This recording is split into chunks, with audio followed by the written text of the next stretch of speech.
Então, boa noite a todos, né? Nossa quarta aula de introdução ao estudo de direito 2, do segundo módulo, né? Vamos falar um pouquinho hoje, pessoal, sobre o elemento técnico do direito, né? Passado aí a questão da codificação antiga, codificação moderna, né? Lembrando que a codificação antiga, ela tem a ver com preceitos, né? Quais são os preceitos, né? Preceitos não necessariamente, né, exige-se, aliás, não exige-se nos preceitos uma forma, uma metodologia, uma ciência, uma técnica, né? Os preceitos são escritos, né, como a fórmula de um bolo, ou como uma forma de rezar, de orar, né? Dirigido para, por exemplo, dirigido para Meca, né? Dirigido para o leste, se ajoelhando. Não são preceitos religiosos, preceitos de fé, quaisquer preceitos, né? Oriundo, advindo ou da fé, ou da moral, ou da questão social, né? Assim tem o direito consuetudinário, direito baseado nos costumes, se firmado, se positivado nos códigos antigos, enquanto que nos códigos modernos não, né? Aí surge a técnica, a metodologia, o método, a ciência para formar o quê? Para formar a norma, e formando a norma, né? Num primeiro momento, a reunião disso eu tenho aí o código, né? E a consolidação, eu tenho leis extravagantes, eu tenho vários tipos de lei consolidadas, confirmadas, né? Com uma boa técnica jurídica, já com a metodologia, aí eu reúno essas leis, né, tendo aí uma consolidação de leis, no caso, me referindo à CLT, a consolidação de leis trabalhistas, que parece um código, mas não é um código, né? Porque o código é um sistema orgânico, né? Um conjunto organizado, orgânico, sistematizado de normas, feitas especificamente, né? O código ele é feito de uma forma metodológica, científica, nesse conglomerado que não é uma consolidação, mas ele é dividido por partes, títulos, capítulos, seções, subseções e etc. e assim por diante.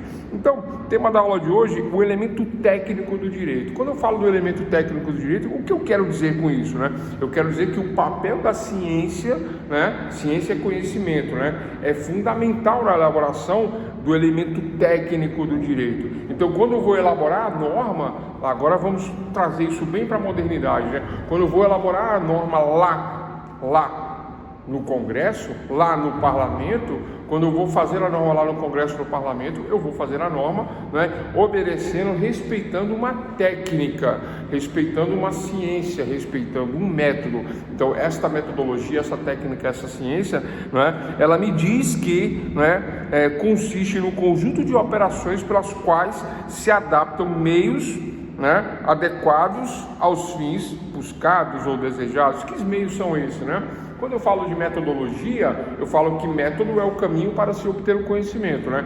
E a lógica empregada neste método, né, é uma lógica científica. Então, eu tenho diversos métodos para se fazer uma pesquisa, né, sobre determinado assunto na sociedade. Então, eu vou trazer, falando abstratamente, eu vou trazer diversos assuntos para a sociedade, e nesses diversos assuntos eu vou empregar técnicas para verificar, né, quais são os anseios da sociedade, atendendo a uma ratio legis, a razão que está por trás da lei, né? E qual é a razão que está por trás da lei, que vem na cabeça do legislador? O interesse do povo, o interesse da sociedade. Aí eu tenho vários interesses, né? Eu tenho legalização de aborto ou não, legalização de drogas ou não, né? Legalização do uso de armas na sociedade ou não, né? Eu tenho a questão dos CACs, eu tenho a questão do próprio porte da arma, né? Legal ou ilegal, e etc. e tal, e etc. nesse sentido. Então, muitas vezes, né? E na maioria das vezes, eu tenho aí a questão da ciência aplicado sempre, né? Buscando a questão da razão. Falhou a tela aqui, né? Eu tenho sempre que buscar a razão, e esta razão exige-se uma técnica jurídica, tá? Tô ligando a tela aqui, mas eu vou continuar falando, pessoal, porque senão, né, é um problema técnico que atrasa a aula, mas eu tenho que continuar falando. Bom, voltou a imagem, maravilha. Então, olha só, dentro do elemento técnico do direito, né, o que eu estou falando, qual é o objetivo aqui, né? É falar de que na hora que eu estou lá no parlamento fazendo uma norma, eu não vou usar uma linguagem coloquial, uma linguagem do meu dia a dia, e também não vou usar palavras a mais desnecessárias dentro do artigo, dentro da norma. Tudo na norma tem um significado, tudo na norma tem um motivo. Até uma vírgula, se dividir a frase, né, significa que eu tenho dois momentos do artigo, significa que eu tenho dois momentos na norma, né, se eu fizer uma vírgula. Se eu fizer duas vírgulas, eu provavelmente naquele artigo eu terei três momentos, três ideias, três ratio legis, a razão que está por trás da lei, né, tem três momentos, tudo tem um significado, portanto, né? Então não vou empregar palavras do meu dia a dia, não vou empregar gírias ou algo coloquial, sempre observando uma técnica, sempre observando uma razão e um método. Então olha só, conceito e significado de técnica jurídica. Técnica jurídica é o conjunto de meios e de procedimentos, meios e procedimentos que tornam práticas e efetiva a norma jurídica. A norma jurídica será prática e efetiva quando eu empregar um meio e uma técnica obviamente científica, um método, né? Então, olha só, esse significado, eu vou até repetir o conceito, né? Técnica jurídica é o conjunto de meios e procedimentos que tornam prática e efetiva a norma jurídica. Parece que prática e efetiva são coisas parecidas, mas não são. A prática é tornar algo operacionalizado, enquanto que a questão da efetividade, né, é fazer valer a norma, que é o próximo assunto que nós traremos mais adiante, né, que é sobre efetividade, sobre norma efetiva, sobre vacância da lei, né, sobre vigor da lei. Nós vamos falar mais adiante ainda hoje.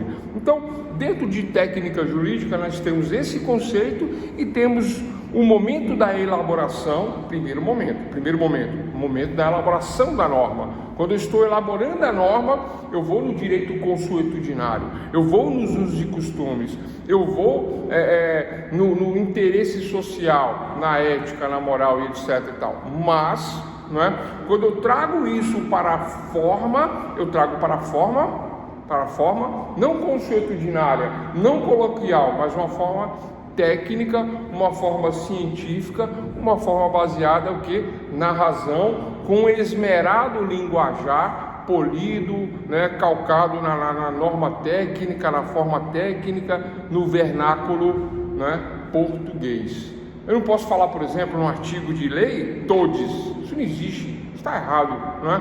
Existe esse neologismo ideológico político, mas isso não existe na linguagem portuguesa, portanto não é bem-vindo, não é tecnicamente aceitável, não há uma técnica jurídica se eu empregar esta linguagem, não é? Uma linguagem que não existe na norma. Eu não posso fazer isso. Não posso também trabalhar língua estrangeira na norma, né? Língua alienígena. Não posso trabalhar uma gíria na norma, né? Vocês entendem? Então existe uma formalidade para a norma. Então, falei do conceito da norma, estou falando agora das espécies de técnica jurídica. Primeiro momento, elaboração. Segundo, interpretação. E terceiro, aplicação do direito. Então, vou repetir os três. Primeiro momento, elaboração. Segundo, interpretação. E terceiro, aplicação do direito. Então, no primeiro momento, na hora de elaborar, eu vou me utilizar de um método científico e vou utilizar a linguagem pátria, o nosso vernáculo, né, o português, a língua portuguesa, com todas as suas regras, né, dentro da linguagem, né, culta, não coloquial. Número 1, a elaboração da norma. Na interpretação, quando eu estiver lendo a norma, não é para dizer mais quando eu quis dizer menos, ou dizer menos quando eu quis dizer mais. Não, a lei tem que ser clara, tem que trazer a razão de forma clara, objetiva, para que no terceiro momento haja a aplicação do direito, né? É claro que existe a interpretação, é óbvio que existem momentos que se requer uma interpretação, por conta de que a lei não é feita por computador, nem por inteligência artificial, não é feita por, como é que é a modinha agora? É ChatGPT, né? Não é feito por inteligência artificial, né? É feito por pessoas humanas, por seres humanos, por comissões, né? E essas comissões, esses seres humanos podem, né, dizer menos quando queria dizer mais, ou pode dizer mais quando queria dizer menos, né? E depois eu vou dar os exemplos. Então, primeiro momento de fazermos a norma, eu tenho a elaboração, segundo, eu tenho a interpretação e, por último, a aplicação do direito. Nesta interpretação, né, que nós vamos depois ver com mais detalhes, né, que é um segundo momento da elaboração da norma, eu devo ser claro, para não haver interpretações, é isso, né? Mas poderá sim haver numa exegese uma interpretação para mais ou para menos, mas vamos ver isso depois num segundo momento. Então, o conceito é esse, é o conjunto de meios e procedimentos que tornam prática e efetiva a norma jurídica, e as espécies de técnicas jurídicas são três: elaboração, interpretação e aplicação do direito. Ainda falando sobre técnica de interpretação, podemos dizer que essa tem por objetivo a revelação do significado das expressões jurídicas. Vou repetir, técnica de interpretação, né? Essa tem por objetivo a revelação do significado das expressões jurídicas. Não é uma tarefa fácil de ser executada apenas pelos juízes e administradores, mas por todos os destinatários das normas jurídicas. A finalidade da interpretação consiste em proporcionar ao espírito o conhecimento do direito. O que significa isso? Como eu havia falado, né, a norma tem que ser clara, deve ser trabalhada de acordo com a língua portuguesa, né, se tratando do nosso direito brasileiro, né, o nosso vernáculo, né, jurídico, técnico jurídico, não deve ter que se fazer interpretações, deve haver uma clareza, mas se houver a necessidade de uma interpretação, a técnica de interpretação tem como objetivo revelar o significado da expressão jurídica. Então, ocorrerá na norma jurídica, ocorrerá nos artigos, né, ocorrerá muitas vezes e não poucas vezes, né, por conta da linguagem culta que deve ser aplicada e do método, né, por conta disso, haverá muitas vezes a necessidade de interpretação, né, por não se fazer parte do dia a dia, do coloquial, né, por haver esta linguagem culta. Eu não vou colocar ali uma gíria, um palavreado do dia a dia, né? Haverá expressões cultas, né, polidas, esmeradas, que aí às vezes pode, né, trazer um significado, talvez em algumas vezes de difícil compreensão para o leigo, né? E aí se requer uma técnica de interpretação. Mas aí eu tenho interpretação da palavra, ok? Mas esta palavra acaba trazendo, né, um significado para todo o artigo, né? Acaba modificando o artigo a ponto de eu não compreender, porque eu também não domino a técnica jurídica. Mas a lei não deve ser feita assim. A lei deve ser feita para a compreensão de todos, né? De todas as pessoas da sociedade, não apenas para juristas, magistrados ou quem domina uma técnica jurídica, mas no geral, né? No dia a dia, a lei, a medida provisória, o decreto, que mais, né? E todas as normas, né? Pode, em alguns casos, né? Em muitos casos, na verdade, pode haver aí, né? A necessidade de uma técnica de interpretação. Quais são as técnicas de interpretação? Acho que nós já falamos disso, né? Se nós não falamos, eu falo agora um por um, né? Mas as técnicas de interpretação são 4. Primeira, técnica gramatical, que é a interpretação. A interpretação gramatical, ela é simples, ela é fácil de se identificar. Quando que haverá uma técnica de interpretação gramatical? Eu leio e o que está escrito não tem interpretação, é gramatical, é literal aquilo que eu leio, eu entendo, é gramatical, é literal. Qual é a interpretação? Gramatical. De acordo com a gramática, não haverá interpretação. Ou haverá sim uma interpretação de acordo com o texto. Técnica de interpretação gramatical. Número 1. Número 2, o lógico. Técnica de interpretação lógica, né? Lógica ou lógico, né? Então, muitas vezes, né, haverá um texto de lei que, né, tem uma lógica, não é uma interpretação gramatical, mas é uma interpretação lógica. Essa interpretação lógica requer um estudo do texto de lei, do artigo, né, e identificado pela lógica, eu posso fazer ou não uma interpretação. Eu vou melhorar isso com exemplo, tá? Eu posso fazer uma interpretação de acordo com a lógica. O primeiro é fácil, eu leio e é gramatical. O segundo depende da interpretação lógica, já vou dar um exemplo. O terceiro, sistemático, interpretação sistemática. Esse é um pouquinho mais complexo, mas eu vou dar um exemplo logo de cara para nós compreendermos o sistemático. Técnica de interpretação sistemática. Professor, você vai cobrar isso? Vou. O Dino já deu risada ali. Mas é fácil, Dino. Olha só. Matar alguém, pena. Né? Qual é a pena para quem mata alguém? Está lá no Código Penal, né? Artigo 121, eu vou lá no Código Penal. A pena, ela varia de quanto a quanto? De 6 anos a 30, né? Para homicídio simples, podendo haver uma redução desses 6 anos para 4 anos, para 3 anos, se o homicídio for tentado, né? E não for doloso, for culposo. Olha que interessante, matar alguém de forma culposa, né? Não tive culpa, não tive intenção, tive culpa, e provado que não tive culpa, ainda na forma mais simples, isso pode cair para metade, pode cair para 3 anos. Você sabia disso? Não, né? Como que eu interpreto isto? Aí vem a questão, técnica de interpretação sistemática. Técnica de interpretação sistemática. Se eu ler o artigo 121, matar alguém, de 6 a 30. Agora vamos interpretar o artigo 121. Aí eu venho e interpreto o artigo. Foi com intenção ou foi com culpa? Foi com culpa. Aí eu vou lá no artigo 14 do Código Penal, que diz no inciso 2 que se é com culpa é a metade da pena. Aí o homicídio não é qualificado, então eu não tenho nenhuma qualificadora do 121. Eu tenho somente o caput, a cabeça do artigo sem qualificadora. É tentado, não é consumado. Artigo 14, inciso 2. Então 121, artigo 14, inciso 2, sem nenhuma qualificadora.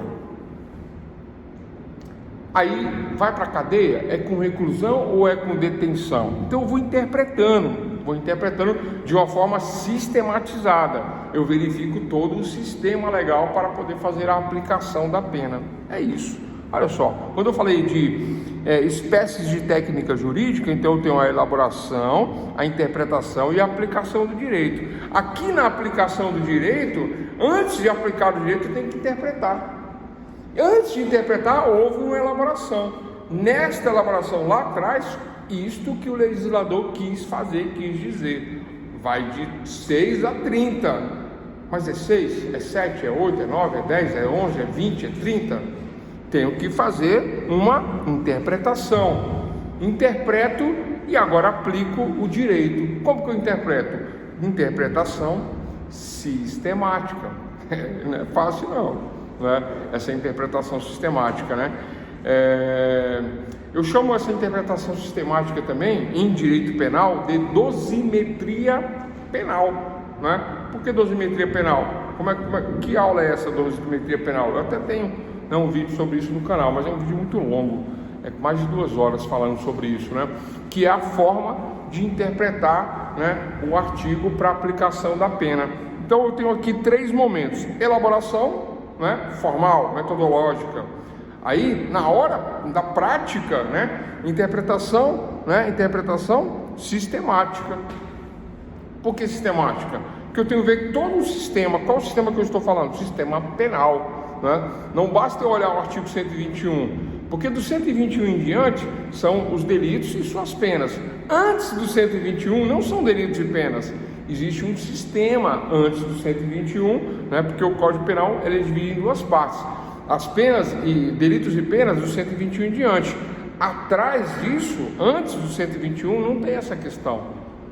Atrás do 121 não são delitos e penas. Atrás do 121 é a forma de aplicação, né? É a interpretação sistemática do Código. Então, por exemplo, o artigo 14 que fala, se o delito é consumado, né? Ipsis literis conforme o artigo. Se o delito é tentado não consumado, né? Se houve uma tentativa e não a consumação, aí cai para metade. Não é isso mesmo que fala o artigo? Eu estou sem o Código Penal aqui, não é? Alguma pergunta? Está cortando muito, está ruim anotar suas reflexões. Aqui está normal, pessoal, está tranquilo, não é? Aqui está normal. Mas eu posso dar uma atualizada aí, ver se talvez não seja aí, né? O vídeo caiu, eu estou voltando o vídeo aqui. Então vamos continuando aqui, né?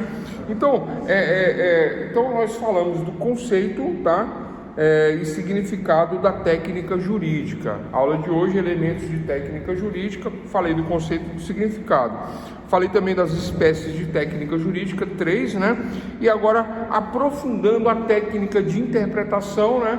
E esta técnica de interpretação eu tenho a técnica gramatical, né? Eu leio e literalmente eu tenho lá, né? Como técnica gramatical a leitura, né? Literal do texto, que não me dará nenhum tipo de interpretação, né? É uma técnica gramatical. O que eu ler não dispensa matar alguém, ponto. Se eu matar alguém, estou incorrendo num crime de matar alguém, né? Então isso é gramatical. Mas na hora da aplicação da pena, né? Já no direito, né? Vamos dizer assim, vivo, né? Nessa hora de aplicar a pena, a sentença de dosimetria penal, né? Na hora de aplicação da pena, aí eu dependo de um sistema de interpretação. Então essa técnica de interpretação, não é? Essa técnica de interpretação sistemática envolve todo um sistema penal. Não vai ser somente pelo artigo 121, então 121, artigo 14, né? Por exemplo, qual vai ser o regime? Qual vai ser o regime que o réu que matou alguém, né, ele vai ser encarcerado? Regime aberto, regime fechado, regime semiaberto? Temos 3 regimes de aplicação da pena. Eu tenho que fazer uma interpretação sistemática para aplicar a pena. Eis a questão. Eu tenho que fazer uma interpretação sistemática. Por que uma interpretação sistemática? Porque eu não sei se é regime fechado, semiaberto ou aberto. Aí eu tenho que verificar lá atrás, na legislação, onde fala dos regimes de pena. Aí eu sei que era o artigo 33 do Código Penal. Olha só, ele matou, artigo 121. Mas o regime de pena não está no 121, está lá no 33. Vou lá no artigo 33 e verifico que o regime de pena dependerá do tipo do delito. Qual delito? Delito, né? Simples, delito hediondo. Os hediondos começam no fechado, né? Os simples não começam no fechado. Depende. Até 4 anos, aberto. De 4 a 8, semiaberto. Acima de 8, fechado. É isso. Isso é um sistema de interpretação, né? Não é uma aula de direito penal. Estou falando a título de exemplificar para compreender o conceito. Então esta é a técnica de interpretação sistemática, a terceira técnica, né? Falei da primeira, gramatical, falei do lógico e agora do sistemático. Agora, no histórico, vamos ao histórico. Última forma de interpretação, a quarta e última, histórico, né? A interpretação histórica, ou histórico, né? Ou elemento histórico, eu vou verificar, quando eu estiver fazendo uma interpretação da norma, eu vou verificar a história, literalmente a história, que envolve a ratio legis, a razão da existência da lei, a ratio legis. Qual é a ratio legis? Qual é a razão da existência da lei? O que está por trás da razão da existência da lei? Por que se confeccionou essa lei e quando se fez essa lei, qual era a intenção do legislador? Então vamos ao caso, né, prático para a técnica de interpretação histórica, né? A técnica de interpretação histórica, né, no caso, por exemplo, essa lei ela é tão antiga que eu vou falar agora que ela não tem nem número, Decreto Imperial de 11 de agosto de 1827. Esse é o exemplo. Decreto Imperial de 11 de agosto de 1827. Esse Decreto Imperial de 11 de agosto de 1827, ele cria 2 cursos de Direito no nosso país. Lá no Largo São Francisco da USP e o de Pernambuco, que na verdade é o primeiro. Pernambuco é a primeira faculdade de Direito no Brasil. A segunda é a USP, né? E foi criado por conta dessa lei, de 11 de agosto de 1827. Uma lei que nunca foi nem abrogada, nem derrogada, que é o tema subsequente da nossa aula de hoje. Essa lei de 11 de agosto de 1827 não foi absolutamente revogada, não foi absolutamente, não existe uma outra lei que substitui ela, porque se existir, né, teria que mencionar a criação dos cursos e não menciona, então não foi abrogada, não foi absolutamente revogada, né? E também não foi derrogada, não há alterações parciais neste decreto, né? É o tema seguinte. Mas antes de falarmos disso, né, de abrogação e derrogação, antes de falarmos de sucessão da norma, né, normas que sucedem a outra, vamos só entender que esta lei existe até hoje, desde 1827. Então ela cria os 2 cursos de direito, não se altera isso, né, e ela está existindo, vigorando. E aí vem a pergunta, né, que eu já até mencionei aqui, mas, né, estou repetindo a título de exemplo. Aí vem a pergunta, né, aqueles que se formam, né, em uma faculdade, no curso de bacharelado em ciências jurídicas, eles têm direito a utilizar o título de doutor? Sim, por conta desta lei. Porque nesta época, né, para se fazer um curso de direito, você tinha que entrar naquelas caravelas de madeira e ter coragem para isso, né? E ter muita coragem de atravessar o oceano, né, saindo aqui para Coimbra, lá em Portugal, e fazer um curso de direito. Quem ia não voltava, né? E os navios que afundavam, e tudo que acontecia, né? E o tempo que se levava para chegar lá. E o dinheiro que se gastava para fazer isso, muito dinheiro, né? Para se fazer um curso lá e depois voltar para advogar aqui, já fica por lá, né? Então criou-se, em 11 de agosto de 1827, 2 cursos aqui, para que se pudesse fazer aqui, né? Então, diante de todas essas dificuldades, mais a metodologia empregada, mais a técnica, a ciência, bacharelado em ciências jurídicas, entendem? Não é? Além do que, né, os juristas defendem diariamente teses, né, de defesa, teses de acusação, magistrados, delegados, promotores de justiça, defensoria, advogados, né, defendem diariamente teses, né, teses que estão aí no judiciário, teses que modificam a sociedade, teses que influem na sociedade.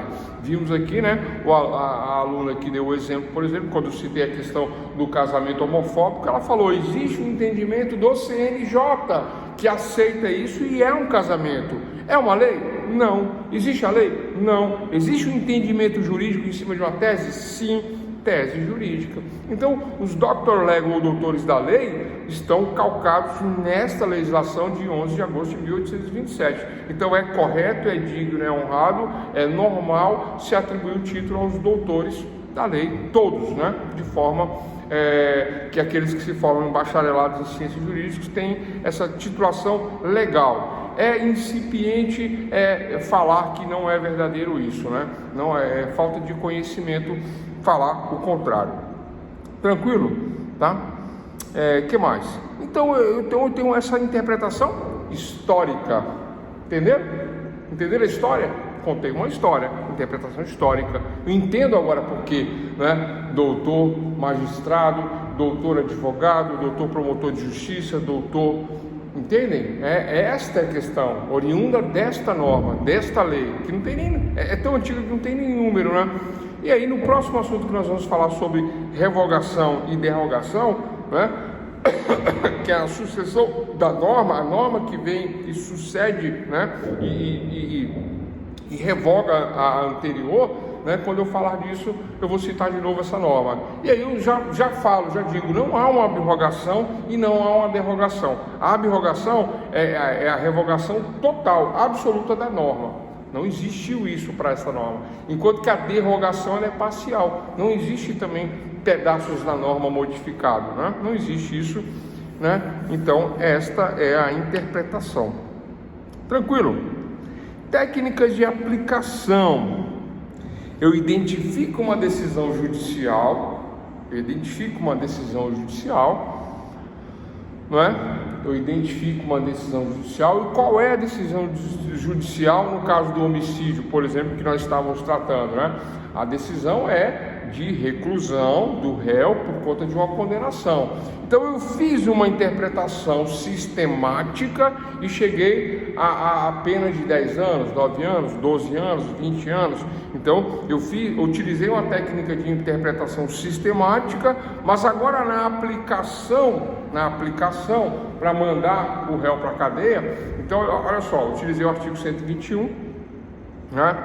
Eu verifiquei se tinha qualificadoras, eu fui lá no artigo 33, verifiquei o regime, né? Acima de 8 anos, regime fechado, verifiquei o artigo 14, com intenção, crime consumado, na verdade, né? Crime consumado, o que mais? Então, dentro desse sistema interpretativo, né? Técnica de interpretação sistemática, agora na aplicação, né? Por conta desse conjunto, eu aplico a norma. Tem muito o que falar sobre a aplicação, né? Existe aí uma lógica dedutiva, existe aí uma lógica racional, baseado num sistema racional, baseado numa razão, e é isto que diz as técnicas de interpretação. Vamos lá, o que está no chat aqui, opa, desligou o som. Ai. Desligou, mas já ligo. Qual é a terceira elaboração? Voltou, agora deixa eu voltar aqui o vídeo, né? Só mais um minuto. Tá caindo, né? Sexta-feira o negócio pega. Vamos lá. Tá cortando. Tá, beleza. É isto. Espécies, né? Vamos lá.